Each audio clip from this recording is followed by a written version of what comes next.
Apresentando a doutora Ivene, ela é médica veterinária, graduada pela Faculdade de Medicina, Veterinária e Zootecnia da Universidade de São Paulo, onde recebe o título de professora titular, professora emérita, membro da Academia Paulista de Medicina Veterinária e assessora técnica do Fórum Nacional de Proteção e Defesa Animal.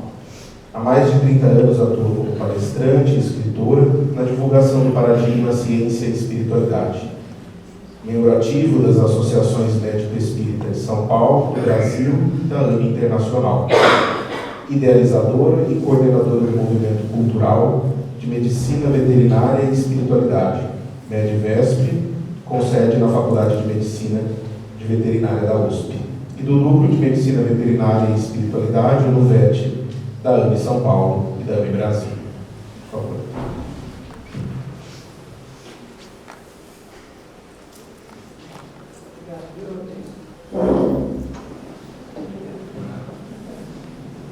Bom dia, pessoal. Bom dia. Estou muito contente de ter voltado aqui. Já fazia um tempo, né, que eu não vinha. Encontrei alguns amigos, reencontrei pessoas, estou encontrando pessoas que vão ser meus amigos. Então eu sempre agradeço duplamente a oportunidade, pela oportunidade da tarefa e pela oportunidade do encontro e do reencontro. Né? Bem, pessoal, vamos então falar um pouco do cérebro triuno a serviço do espírito. Vocês gostam de ouvir as histórias de bastidores? Gostam? Então eu vou contar alguma coisa para vocês. Qual foi a ideia desse livro, né? Eu convivi muitos anos com a doutora Marlene Nobre. Eu tive esse privilégio.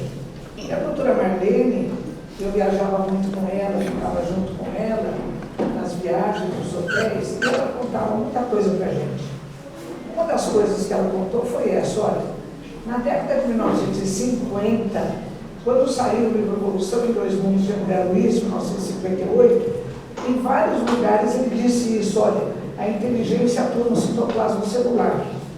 E ela contou que vários médicos de São Paulo falaram: não é possível, aí tem algum erro. Porque nessa década de 1950 havia sido descoberta a estrutura da dupla hélice do DNA, em 1953, pelo Crick e pelo Watson. Né? Então, assim, o núcleo da célula era a vedete da célula. Não tinha ainda microscópio eletrônico, o citoplasma era um gel mal conhecido. Como é que a inteligência se ligar nesse gel mal conhecido? Então, alguns médicos de São Paulo foram operar para falar com o Chico: Chico, aqui tem um erro, ou você como médico errou, ou André Luiz errou. Diz que o Chico ficou paradinho assim, André Luiz falou: não, é isso mesmo, vai demorar um tempo, mas a ciência vai confirmar.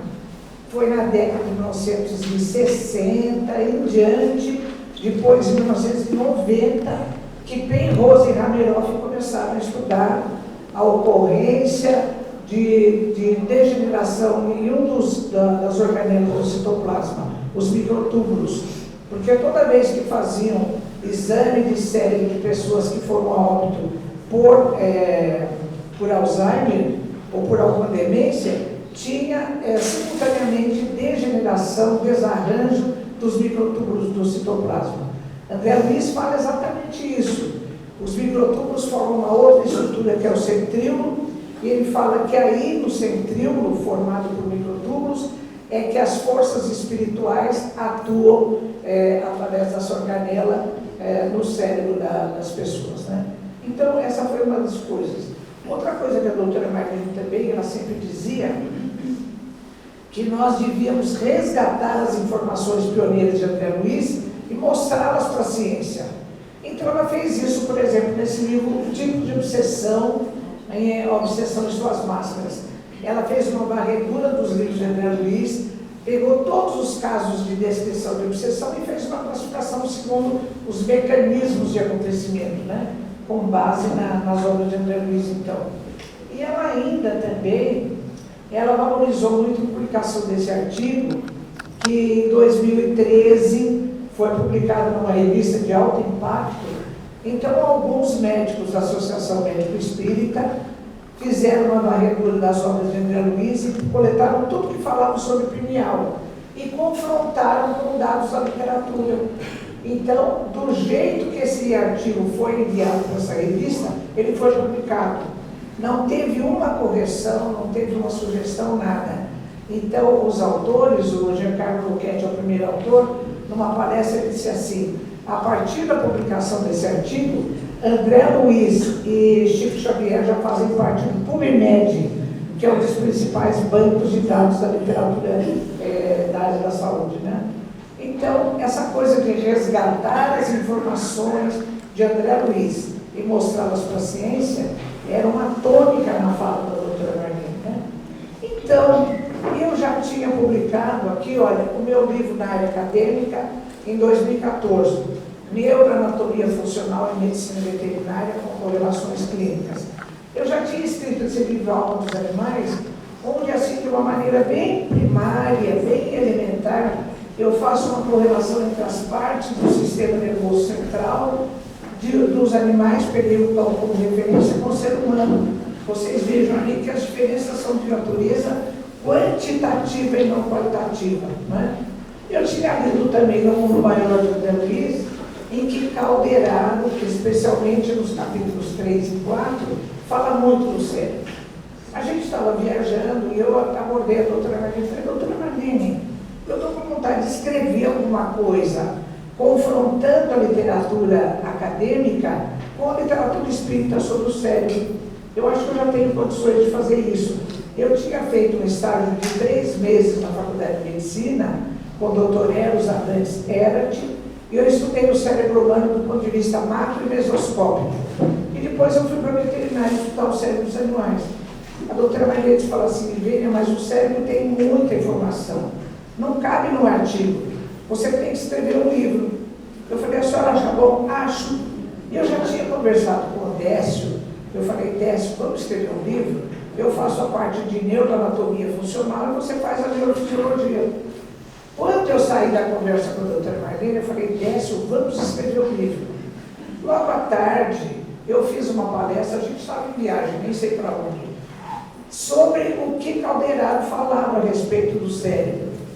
E o Sérgio Lopes, lá de Pelotas, do Rio Grande do Sul, tinha acabado de escrever o livro dele, o Código do Monte, sobre as leis morais. Ele disse assim: Vênia, que interessante, as leis morais dá para dividir em 3 blocos, colocar cada um dos blocos num dos andares da casa mental. Eu falei: ô Sérgio, então vem para o livro e põe isso no livro. E assim, então, nós fizemos a composição triuna desse livro, O Cérebro Triuna ao Serviço do Espírito, né? E também, para contar mais história, a minha fala com a doutora Marlene foi final de 2014. E ela faleceu logo virando o ano, em janeiro de 2015. Mas a gente ainda foi para a Europa, a gente combinou de continuar a tarefa. Mas na Europa eu sofri um acidente, eu rolei uma escada abaixo, porque eu sou muito agitada, e eu não vou assim andando degrau por degrau, agora eu faço isso, né? Segurando no corrimão, mas eu fui pulando, a escada era meio assim, esse pé escorregou, eu fui caindo escada abaixo. Quebrei o pão ferro, tive 3 fraturas na coluna, e quando lá em Portugal me disseram, o médico disse para mim: a senhora tem uma fratura na anca. Eu disse: em que lugar da anca? Anca é bacia. Mas eu quebrei o colo do ferro. E lá não viram que eu tinha quebrado, tinha 3 fraturas na coluna. Aí eu fui hospitalizada lá e tudo Décio chegou. Eu falei: Décio, quantos meses eu vou ficar parada? Ele disse: na hora de escrever o livro. Aí eu vim para São Paulo, fui operada, fiz meses de fisioterapia e comecei a escrever o livro. E um dia ele me ligou e falou assim: então, você está melhor? Vamos escrever o livro? Eu falei: já está com 12 páginas.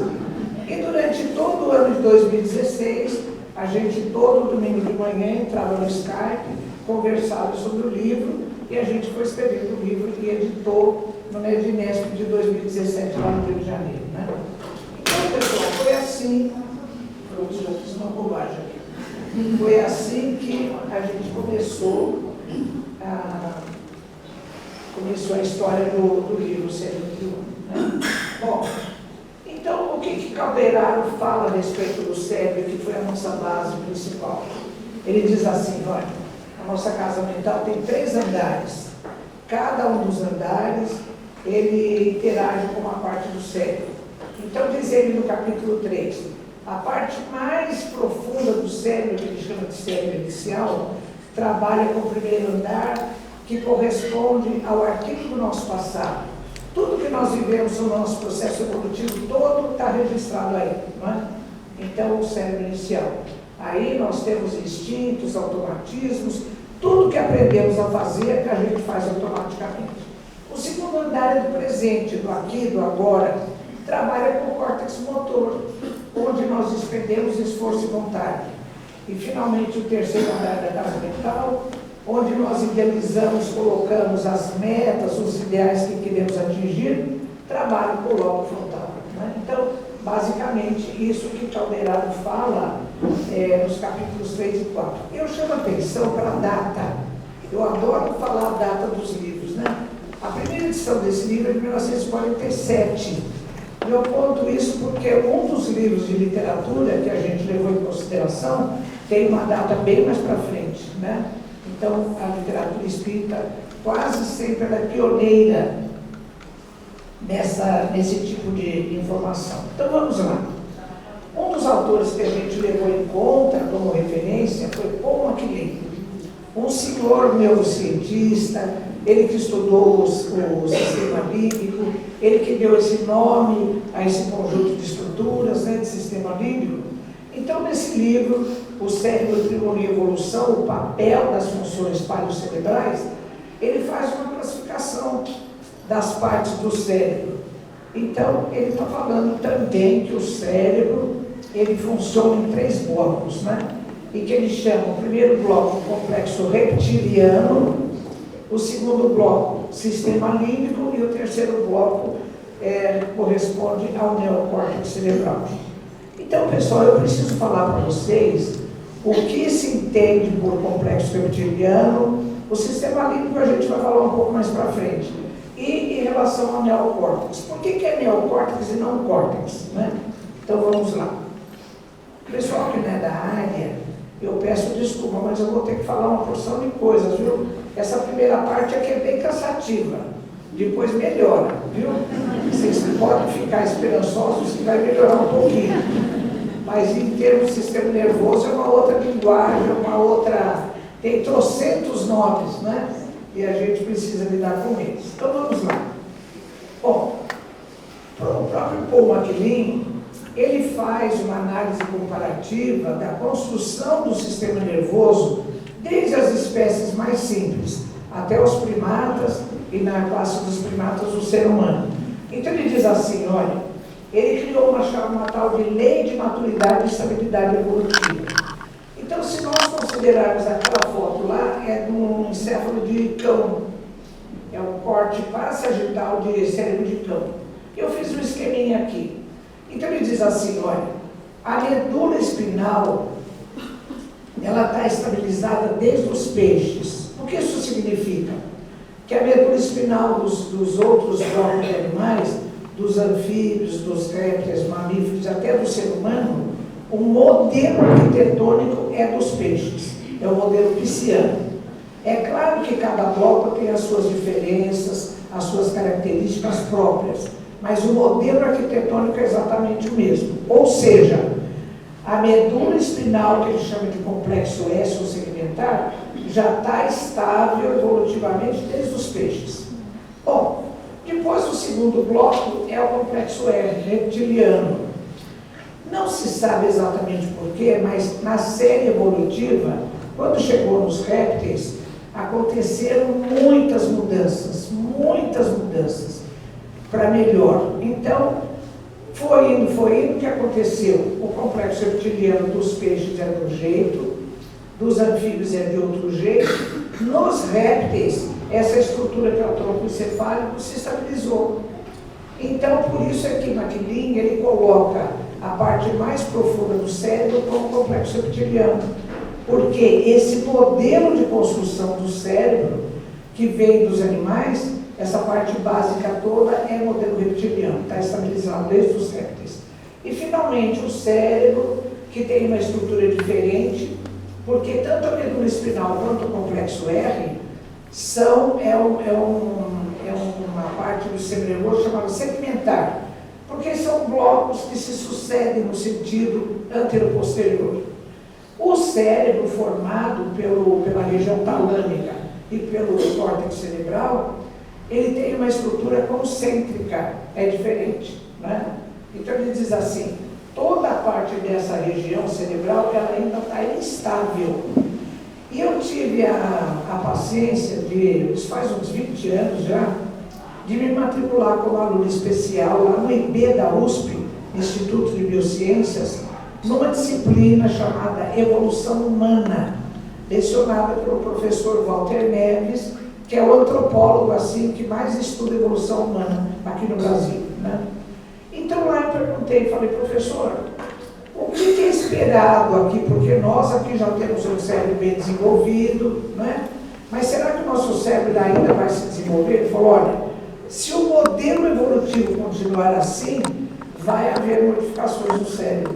Porque essa parte toda frontal e que se estende aqui, na região parieto-occipital, ela está em desenvolvimento. A medula está encurtando, a inervação dos membros através do plexo braquial está subindo, a sua inserção na medula, e está havendo investimento no polo frontal.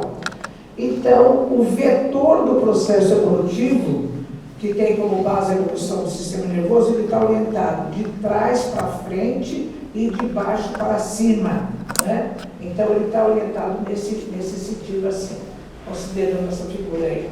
Então, por isso é que MacLean considera a parte mais profunda do cérebro de complexo reptiliano. Bom, então André Luiz fala a mesma coisa do complexo reptiliano, em Evolução de Dois Mundos, capítulo 9.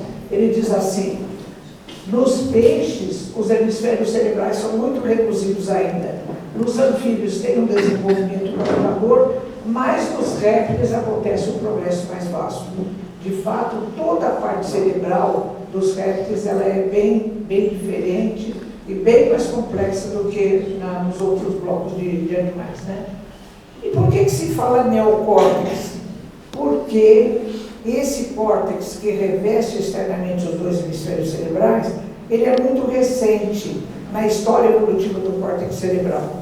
Mas vocês vão dizer, mas então existe outro córtex além desse? Existe. Então eu vou mostrar para vocês a história evolutiva do córtex. Por que a gente chama esse córtex aí de neocórtex? Aliás, córtex do latim corresponde à palavra palio, do grego, e quer dizer manto, alguma coisa assim que serve de cobertura. Por exemplo, os antigos templários, eles usavam uma capa grande que cobria inclusive o cavalo, que aliás os gaúchos também usam, e que era chamado de palio. Por que se chama de cuidados paliativos? É justamente a cobertura, né, simbolicamente falando, dos sintomas, da dor, da deficiência respiratória. Então, vem também dessa palavra de palio, né, que significa manto. Então, vamos ver um pouco da história evolutiva do córtex, bem depressa. Olha, então é assim, vamos usar a palavra grega, palio, que corresponde a córtex do latim. Então, tem três tipos de córtex, olha, nos anfíbios, o arquipálio, o neopálio e o paliopálio. Então, mais ou menos, eles se equivalem. Quando chega lá nos répteis, a gente começa a ver que dos três, a parte mais recente, que é o neocórtex, começa a se expandir mais. A ponto de, nos mamíferos primitivos, o neocórtex já tem empurrado o arquipálio lá para baixo. Tanto que a estrutura bem central que retém a memória recente, né, ela é um córtex, é um lençol, é um manto que acabou se enrolando sobre si mesmo para caber lá de baixo. Mas então é o arquipálio. Arque quer dizer o primeiro, a fonte. Depois o paliopálio, que é velho, antigo, mas não tanto quanto o arque. E o neo, que é o mais recente. Então, nos primatas, inclusive no ser humano, nós temos essa figura aqui, né? O neopálio se expandiu bastante, faz a cobertura dos dois hemisférios cerebrais. O arquipálio foi lá para dentro, enrolado sobre si mesmo, e aqui o córtex olfatório, que é o paleopálio. Então, quando a gente fala em neocórtex, não estamos falando nem no arquipálio e nem no paleopálio, né? Tudo bem, pessoal? Então, vamos lá. Bom, então, colocadas essas informações iniciais, vamos ver aqui, olha. Esse aqui é o corte transversal, e eu acho que esse corte é de cavalo. A estrutura é a mesma, né? Então serve para a gente falar. Por exemplo, olha, aqui, revestindo os dois hemisférios cerebrais, essa camada mais clara é o neocórtex, né? Esse aqui que foi empurrado lá para dentro e está enrolado sobre si mesmo é o arquipálio, é o hipocampo. É uma estrutura que trabalha com retenção de memória recente. E na parte básica do encéfalo, do cérebro, tem uma área aqui pequena, que é o córtex piriforme, é o córtex olfatório. E também a amígdala, ela está logo abaixo ali. Quando a gente quer localizar a amígdala, que é uma das estruturas do sistema límbico, a gente vai no córtex olfatório, rebate ele, a amígdala já está por ali, né? Bom, quando a gente vai fazer a dissecção disso. Então, pessoal, vamos lá. Então, neocórtex. Agora a gente já sabe por que é chamado neocórtex e não simplesmente córtex, né? Mas quando a gente fala córtex, geralmente queremos falar do neopálio. Então, outro indivíduo que a gente levou em conta nas nossas referências foi o Penfield. O Wilder Penfield, nesse livro Mistério da Mente, ele trata dessa estrutura toda que está situada abaixo do neocórtex, que ele chama de tronco cerebral alto. Então, tudo... Ah, meu Deus! Peraí. Eu vou resolver o caso já. Peraí. Aqui, né? Não, ainda não. Pronto. Então, toda essa estrutura que está pintadinha aqui abaixo do neocórtex, estou tentando interpretar aqui e voltar. Então, eu vou mostrar isso. Toda essa estrutura que está pintada de várias cores abaixo do neocórtex, então o Penfield chama de tronco cerebral alto.